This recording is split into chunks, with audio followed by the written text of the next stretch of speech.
Shakespeare once said, "Some are born great, some achieve greatness, and some have greatness thrust upon them." And for those of us that are looking to achieve greatness, it's important that we love what we do. And that's what we're going to be talking about today. So let's do it. Welcome to the Dream Lifestyle Podcast, where the purpose is to help you become the best version of yourself so you can live your dream lifestyle. In today's conversation, we are talking about loving what you do. And before we really talk about loving what you do and everything that comes along with that on the journey to success in terms of growing into your greatness, we have to start with what love is. Because at the root of everything, at the root of all of this, at the root of any piece of success, at the root of purpose, at the root of anything, there has to be love. And I think a lot of people skip defining what love means to them. Now, I personally operate under the definition of love, that love is a willingness to sacrifice for me. Now, you may have a different definition, but I invite you to take the time to really define what love means to you.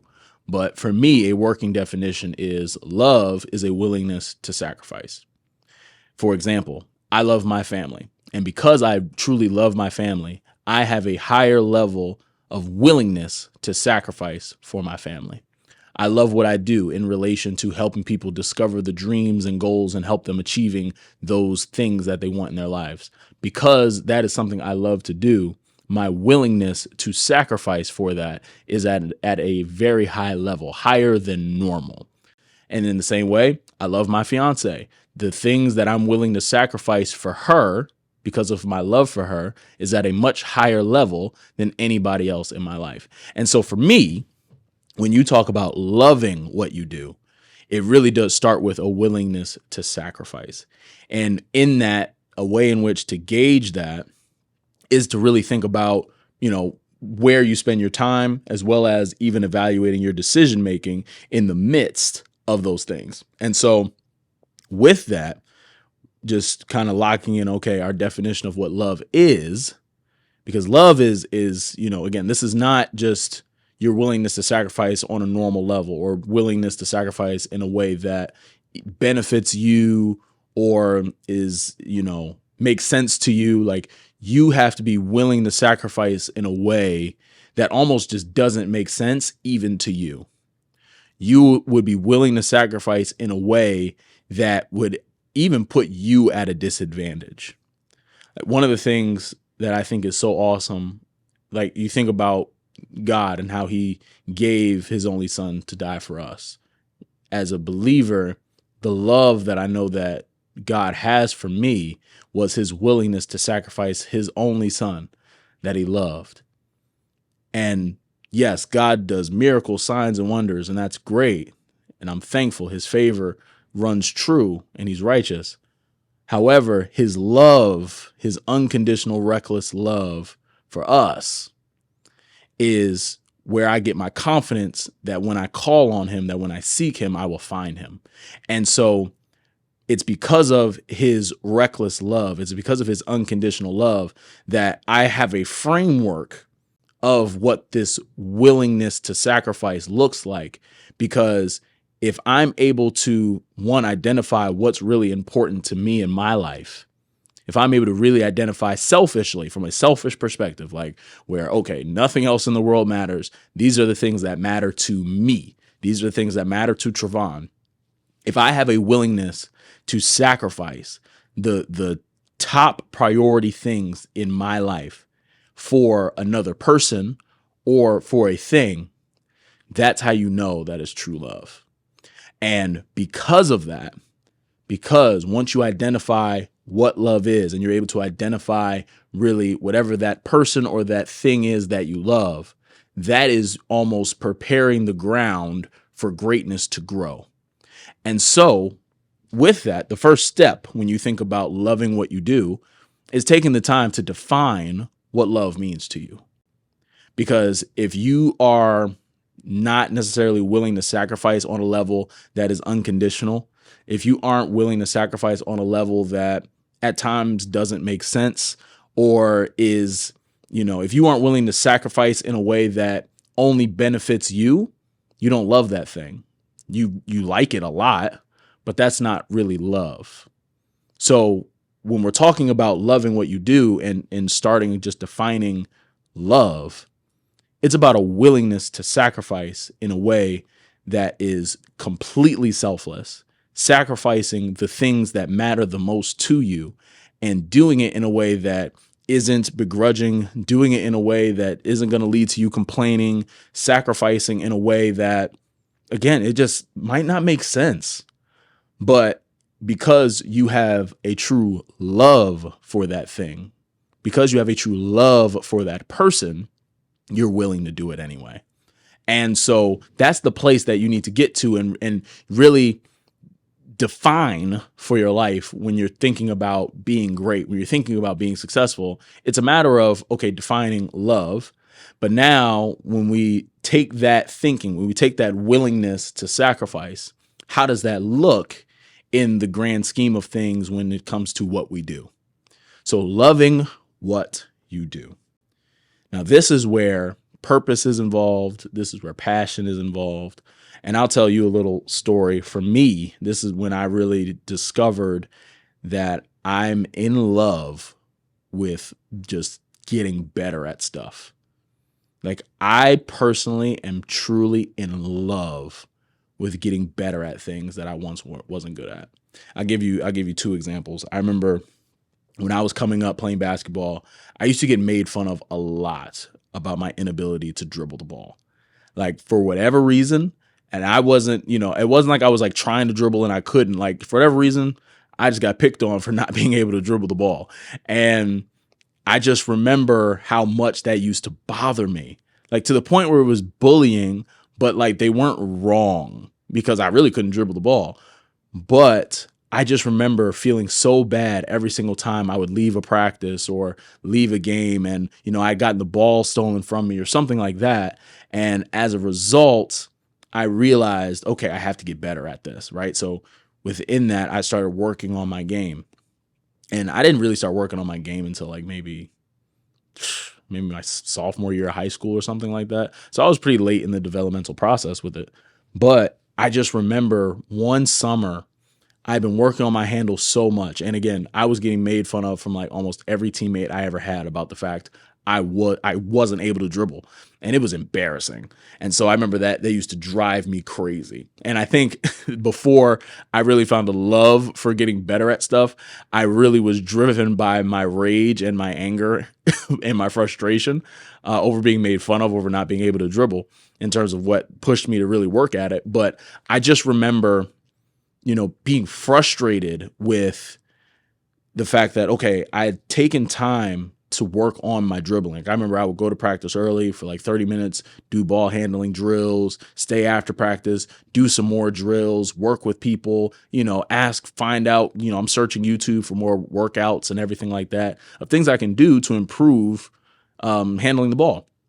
And I just remember being frustrated because in that time period, I was still playing games, but none of the skills were like showing through. So like in practice, I was going between my legs, behind my back, crossing over, all these different great combinations. But when it came to the game, none of it was coming through. And I remember that used to drive me up a wall. I used to get so frustrated and angry because it's like, I'm putting in the time. Why is it not translating? And I remember one game, it was this one game we were playing up in Perth Amboy. It was an AAU game. And I'll never forget this. I was dribbling up the court with my right hand. I'm a righty, so I was a right hand dominant player. For those of you that maybe unfamiliar with basketball, but just, righties and lefties, I dribbled the ball with my right a lot. At the time, you could have cut off my left hand and my basketball game would not have changed at all. But I remember this play like it was yesterday. I was dribbling up the court with my right hand. I had gotten somewhat better to the point where I could at least dribble the length of the court. Like that was probably the one bit of progress I was seeing, but I wasn't doing any moves. But I remember this one particular game. If you're looking for accountability, you need to check out the Dream Society. For $20 a month, you can join a community that will give you the support that you need and the accountability that you need to hit your goals every single week. And for $20 a month, it is the best investment that you will ever make in yourself. So I want you to go to dreamsociety.info right now to join, and let's get back to the episode. was dribbling up the court with my right hand, and a defender tried to cut me off, and I don't even know what happened. I just crossed over. I crossed over to my left, and I took maybe like one or two dribbles with my left hand, and then I crossed back over to my right, and I think I got a layup or something like that. But I just remember that moment, just like it was just a complete mind-blowing moment, because it was like, whoa, what I just worked on just happened. Oh my gosh. And like all of my months of frustration just went out of the window, because I had that one moment of satisfaction that like what I've been working on actually worked. And again, it wasn't like the guy fell. It wasn't even like I could have said this was a Sports Center top 10 moment. It it wouldn't have even been a Sports Center top 100 moment. Like, it was the most basic basketball play of all time. But again, I'm saying that in hindsight, but in the moment of when it happened, you could not tell me anything, because the very thing that I had worked on, the thing that I had been obsessing over, had finally worked. It finally worked. And I remember we ended up winning that game, and it was great. But I remember, my coach throughout this entire process, he had been watching me, really work on it, because he knew that it bothered me. But I remember he really just acknowledged me, like, hey, you had that crossover. Now you got to keep working. And it was from that moment that I truly fell in love with just getting better and seeing the results. And from there, the rest was history. I mean, I was in the gym an hour before, 2 hours after, putting in work more than anybody else, just because that feeling of I'm working on something, and then when it's really tested in real time, for me at that point in my life, it was in games, I could see the result. And so as games kept going on, my handles got better. I started handling the ball way more efficiently, to the point where what used to be a weakness, something that I used to get made fun of for, was now one of my biggest strengths. But that was just because I fell in love with the process of getting better at something. And so I tell that one story, because loving what you do really does come from a place of experience. And so even when you think about, how I talked earlier about, love is a willingness to sacrifice, I sacrificed my time and my energy and my effort to get better at the skill of handling the basketball, because it was just something I wanted to get better at. Like, I sacrificed that. I was willing to go to practice early and stay way late. I was willing to sacrifice time on my video games. I was willing to sacrifice time, hanging with friends, to get better at a skill, because it was something that really mattered to me, because playing basketball was something that truly mattered to me. And so that's one experience where, for me, I was on that put me on the road to understanding, if I sacrifice and really put in time to improve in a skill or gain knowledge of a thing, if I'm willing to put time or energy into getting better at something, I can get better at it. And so from there, I discovered my love for just getting better at stuff. And again, it was like euphoric, just being able to say I crossed over in a basketball game. And again, it grew from there. My standards rose from there and everything like that. But I just remember that moment, because that moment really set me on the path, even for what I'm doing now in business, and even with this podcast. Like, I remember another story in terms of just what I fell in love with.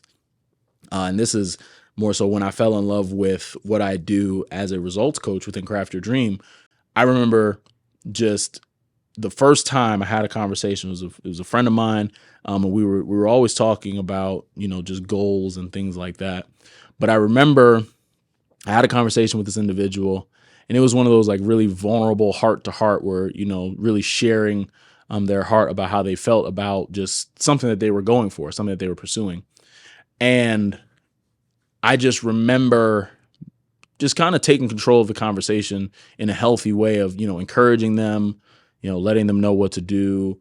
And I coached them. I coached them on, hey, this is what you should do. Don't worry. It'll be okay. Basically instilling a level of belief in them that they didn't have in themselves. And so time passes, they end up, walking out the action steps that I gave them, and they got the results that they were looking for as a result of, advice that I had given. And I just remember just feeling, again, that feeling of euphoria, because I remember after that conversation, I almost had like this level of imposter syndrome of like, oh my gosh, like I just kind of told them to make a major move. Like, I hope they really do it. Like, I hope it works, And it's like, I was like doubting myself when I knew in my heart of hearts, if I was in the same position as them, I would have done the exact same thing. But when they came back to me with just the level of happiness they did and just gratefulness and excitement about a new level that they had reached, just a new accomplishment in their life. And I knew that I was a part of that. Like, it wasn't because of me, but I was a part of that process for them. That's where I really discovered my love for helping people with their goals and their dreams and holding them accountable and everything. And it's a moment that I'll always hold and cherish forever, but it also, again, lets me know that I'm on the right path. And my willingness and sacrifice in really just, again, sacrificing my time and just doing what I do, even in a business sense, this is where the willingness and sacrifice comes from.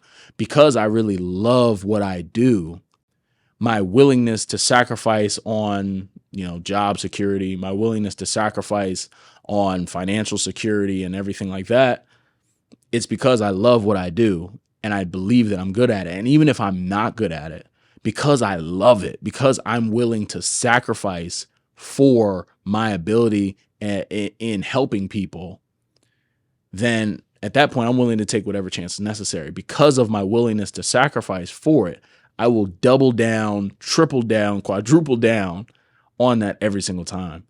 But it came from really actually doing something. And so with that, one of the things that I want you to think about when you're trying to consider, well, do I love what I do, is one, you actually got to start doing something.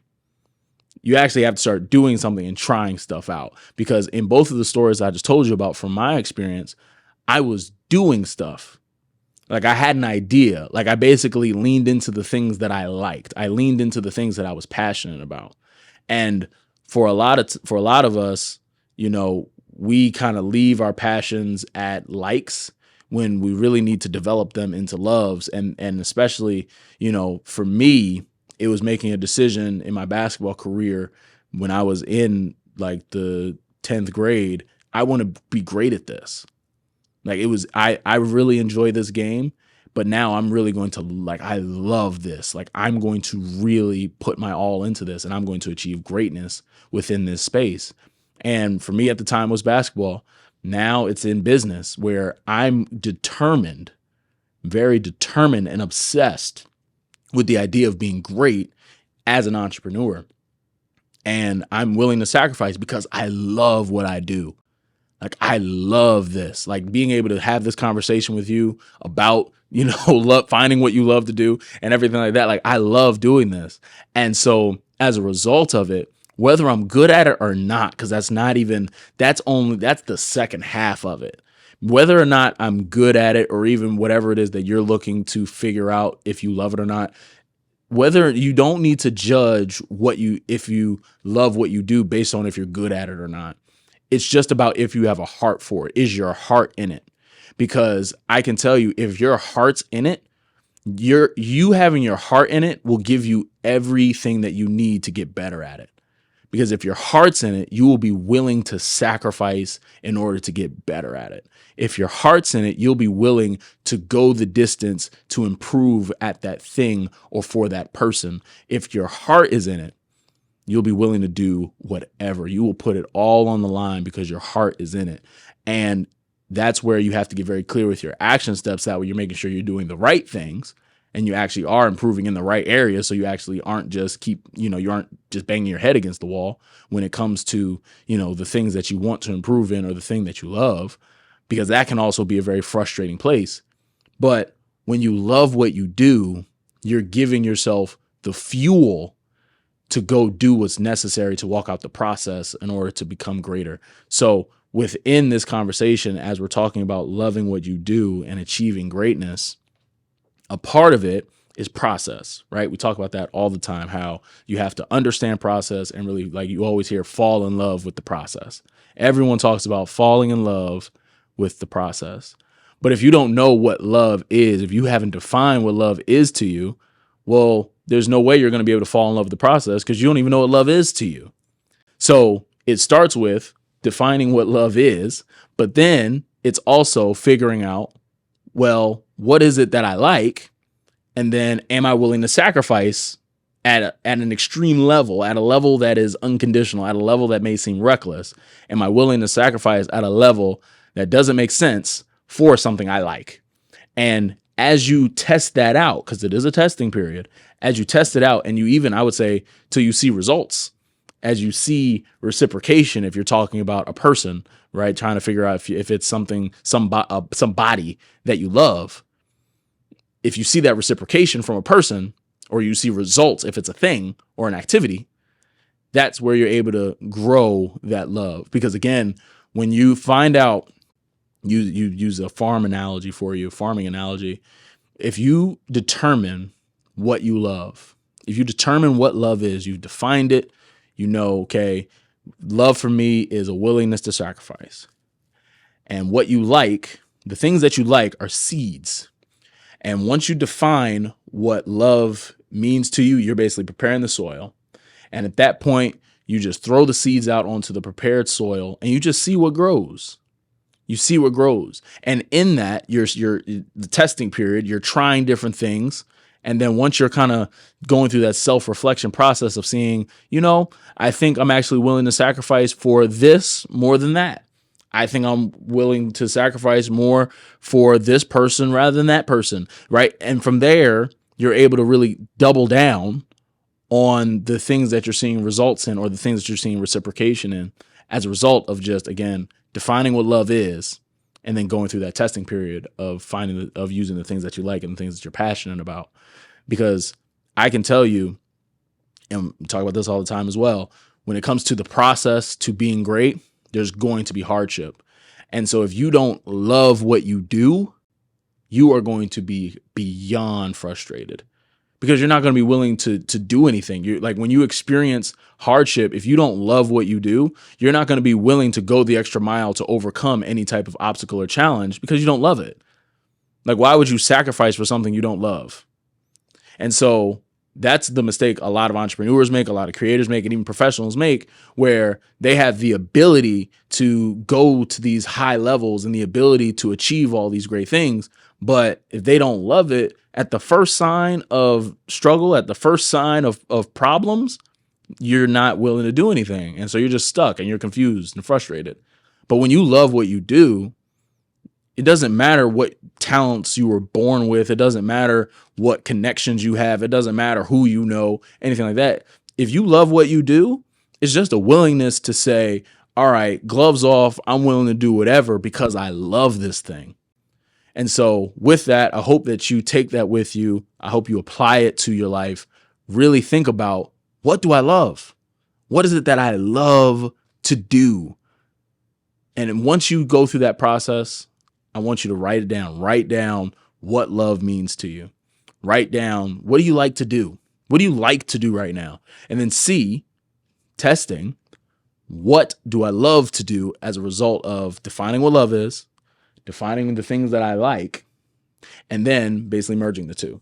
And from there, you're going to find greatness in whatever it is. So I hope that this was helpful to you. I hope that you got value out of this. Also, reminder, this is important. Listen, updates on the Dreamer Symposium. If you are looking for a goal-setting event that will elevate you to the next level, then the link below me is a free link where you can get live updates on the Dreamer Symposium. Now, by the time this comes out, you'll know that the Dreamer Symposium is going to be in DC this year. Listen, we're going to a higher level. So if you want to go to a higher level with your goal setting, with your goal planning, and your goal execution, you're going to want to be there. So sign up right now. The link's below. Also, grab a free dream workbook if you haven't already. It's another free resource that's really helpful to you. But listen, I appreciate you. Remember, find what you love, define love what you do, and I'll see you guys later for our next conversation. Matter of fact, if you haven't, go check out a past conversation.